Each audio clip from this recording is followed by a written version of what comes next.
I think I am recording. Yes, fantastic. I've got a slightly different setup today because I am actually recording this in advance as I'm out with clients all today. So today I'm talking about how the menopause affects our libido, um, and sort of putting that into context. I think with the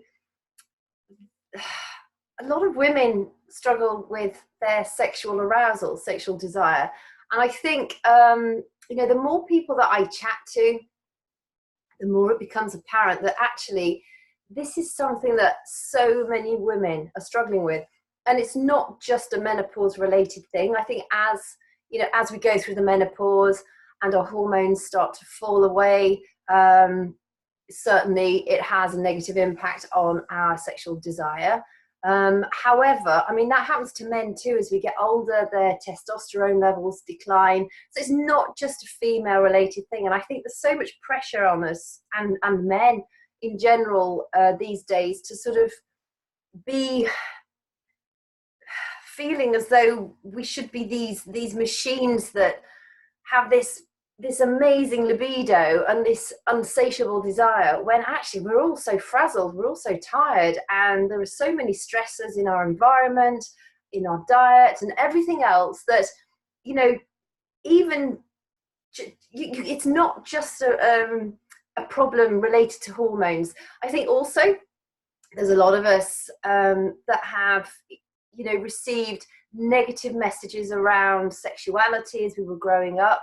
I think it's a really interesting exercise to go back and work out what your younger years of your younger experiences of before you became sexually active. But what was your understanding of sex? Was it something taboo? Was it something dirty? Was it something that shouldn't be done? What so many of us have grown up with that kind of stereotype, and there's a lot of trauma out there too. There are very few women who walk around completely unscathed, and I think all of these things have obviously naturally are going to have a knock-on negative effect to how we view sexuality, and our own, where we fall in that spectrum as well. So um, I remember when I was growing up, it was always like, well, crikey, what if I get pregnant? And what if I catch something? Neither of those are particularly positive messages. I think education in schools has got a lot better now, but it wasn't great when I was growing up. And I think a lot of us grow up thinking there's something wrong with us, but actually, when you compare a man's sex drive compared to a woman's sex drive, they are very different. We feel that, I think as women, you just think, oh God, maybe there's something wrong with me. Maybe is he going to go off with somebody else if I say no again? Does it become a chore? There are so many emotions tied around it. So it's not just a hormonal thing. And I think it's really important that we give ourselves grace, that it's not just hormones, it's our lives entirely, and the fact that on the whole, women's sexual desire is slightly different and probably not as pronounced as a man's. And I'll give you a couple of stories in a minute. I think, if you're one of those women who has a really high sexual drive, then wow, go you, fantastic. But I think there's so many women who don't, and there's nothing wrong by not having a sexual desire that matches a man's sexual desire, so long as you have good communication in your relationship. I think it can work both ways as well. I think men can sometimes fear, coming on too strong because they don't want to be told no again. This is where communication is just so important. And I think, when we become vulnerable with each other, and when we can be open and honest and have a proper conversation that doesn't rely on alcohol to fuel it, and it doesn't rely on an argument in order to open that avenue of conversation, I think we can all benefit so much from that. So I would always, as a basis of my psychotherapist hat on, I would always urge you to have open and honest communication with your significant other if it is causing a problem in your relationship.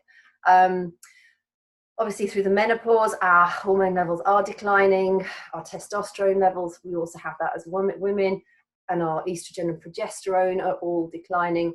When you were menstruating, you'll probably find that just on the run up to your period, I'm forgetting the word now, it's so long since I've had one, the run up to the period, your progesterone levels will have started to fall and your estrogen levels will have started to rise, which essentially makes you feel a bit more turned on.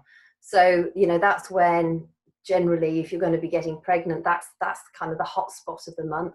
But of course, when you go through the menopause, all our hormones start to decline eventually. But there are various things that we can do to help support ourselves. I've got a few herbal remedies I'm going to share with you, a couple of foods that I'm going to share with you. And I think also it's about realizing that libido doesn't just have to revolve around penetrative sex. It can be just that sense of wanting to be intimate with each other. You know, I mean, as far as I'm concerned, I think there's nothing better than a loving, prolonged hug. I mean, hugs are the best. But also libido is your passion for life. It's your motivation for life. It's your sort of your fun for life, your enthusiasm for life. So it doesn't just have to be related to sex. And when we live very busy lives and we're tired, and then on top of that with the menopause, you're probably not sleeping very well, you may have increased anxiety, you may have increased dryness, you know, there are so many different things that are affecting us.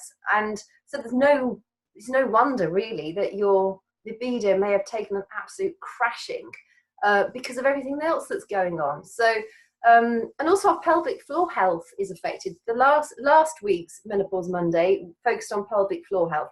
So if you want to learn more about that, and I suggested some various exercises in there that you can do to strengthen your pelvic floor, listen to last week's episode. It's on my IGTV, it's on my YouTube channel. It's also on my Instagram and Facebook feed. So whichever platform works best for you, go and listen to that again, because I went into that in quite a lot of detail. But I'm just going to tell you a couple of stories now. So these are quite interesting, I think so. One of my really, really good friends had prostate cancer a few years ago.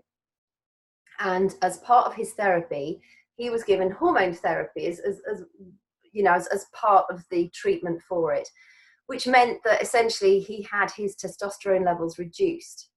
And he said it was such a freeing experience because he didn't have this sexual drive, this sexual urge all the time.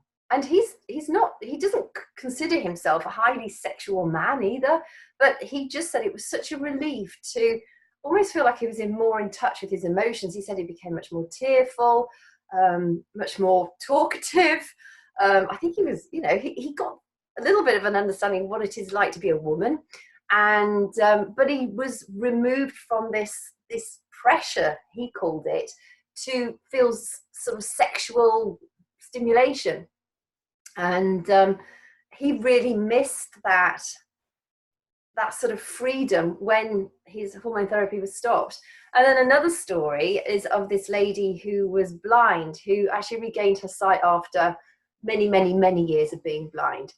And she'd had this amazing relationship with her partner until her sight came back. So she'd met him when she was blind. I can't remember if they got married, but they were having a very, very positive, mutually beneficial relationship. But whenever they were getting hot and sweaty together, she obviously had these visualizations in her head. And so, she could, her senses were obviously magnified because she couldn't see. And so she would obviously focus very much upon the sensations and these visualizations that she had in her mind's eye. Of course, when her sight came back, that all changed. And it was almost like a distraction. And because he wanted her to see him, it just completely changed how she found sex with him. In fact, their relationship actually broke up eventually because it was such an intimate part of their life before her sight returned, and it had such a massive impact on their life, particularly their sex life, when her sight came back.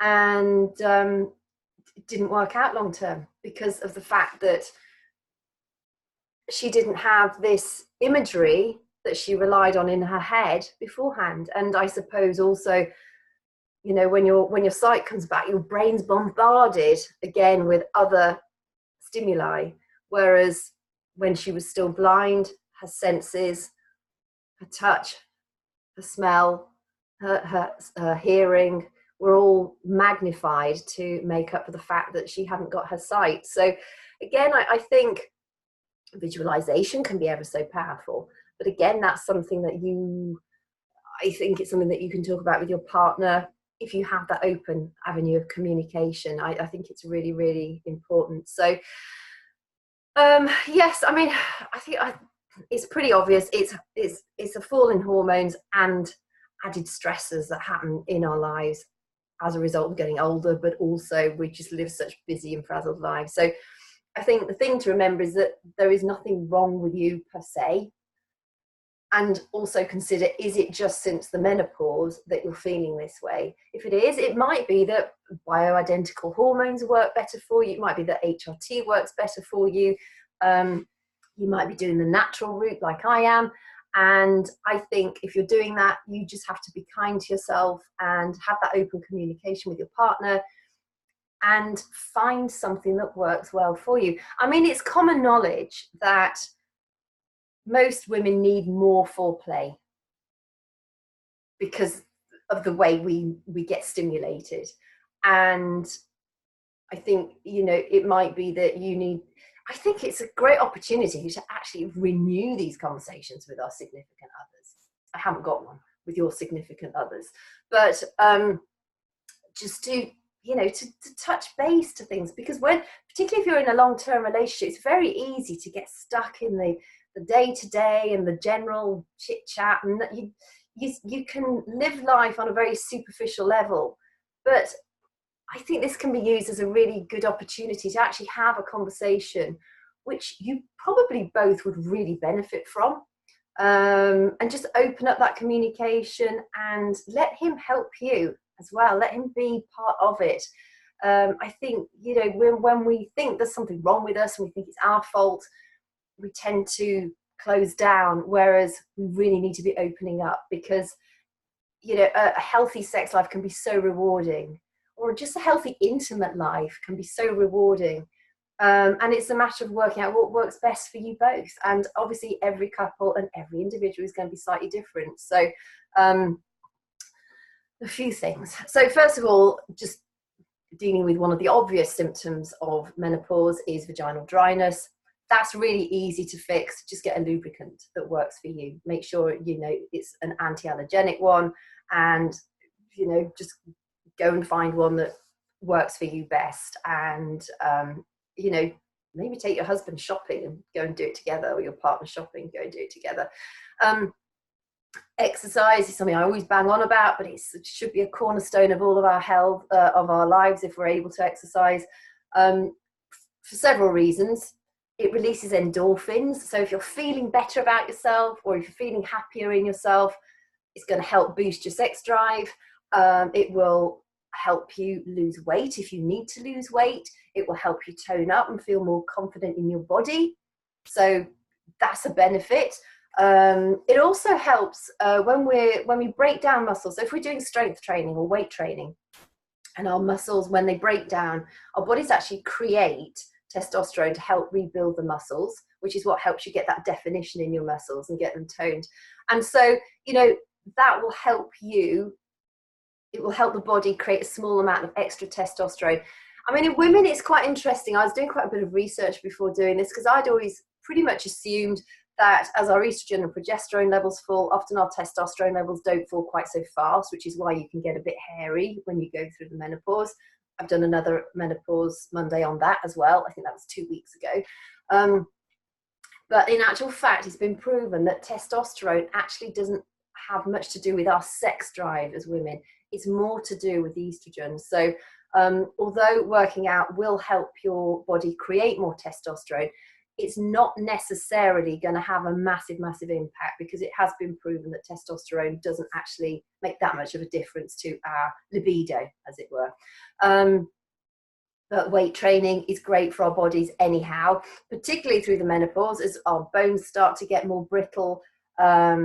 Our heart is not so, you know, we can have a knock-on effect to our heart health and a myriad other health issues. So strength training in particular is really beneficial. I will do a Menopause Monday specifically on the types of workouts that we should be doing around menopause, but weight training is one of those that is really beneficial on several different levels.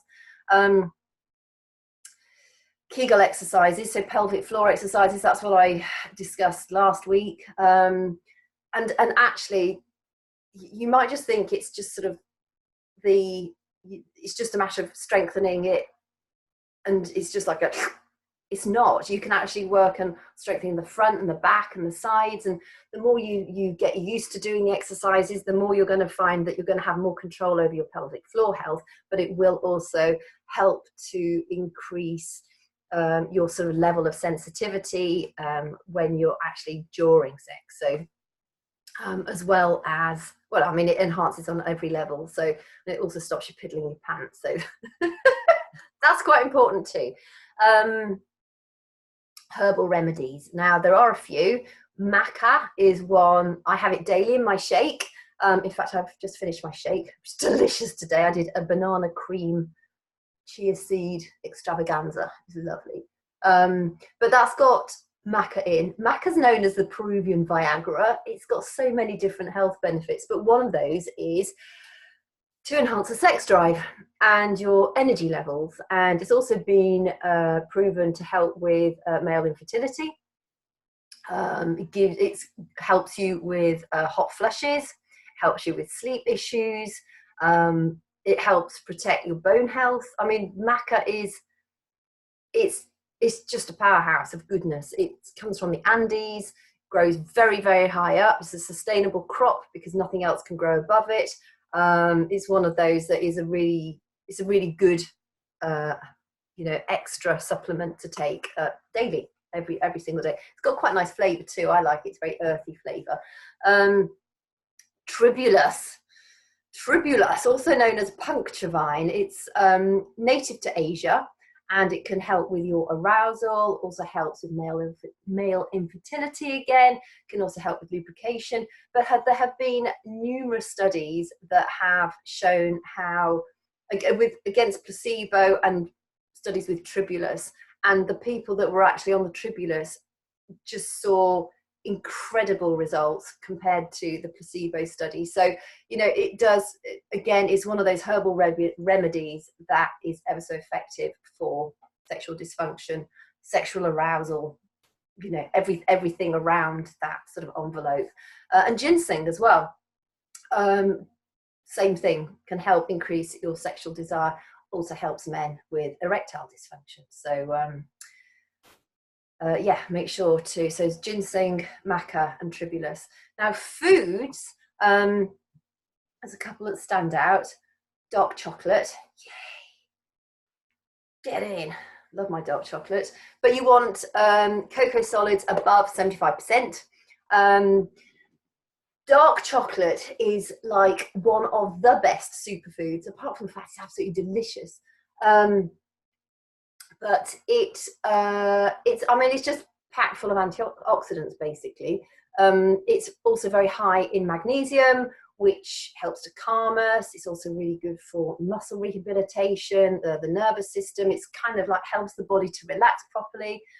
Also helps us to produce serotonin. So dark chocolate contains something called L-tryptophan, and L-tryptophan gets converted into serotonin in our bodies. And serotonin is obviously our happy hormone, makes us feel good.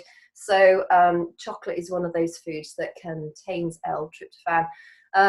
It also contains this compound, which I can never say, phenylethylamine. I can't say it. It's like curriculum. I can't say that word either. Anyway, it's a compound which our bodies create when we're in love. So it's got that, that compound, fenny thingy compound, and it just makes us feel the world is beautiful. And dark chocolate contains that. So the other great thing, specifically for this time of the year, is pumpkin seeds.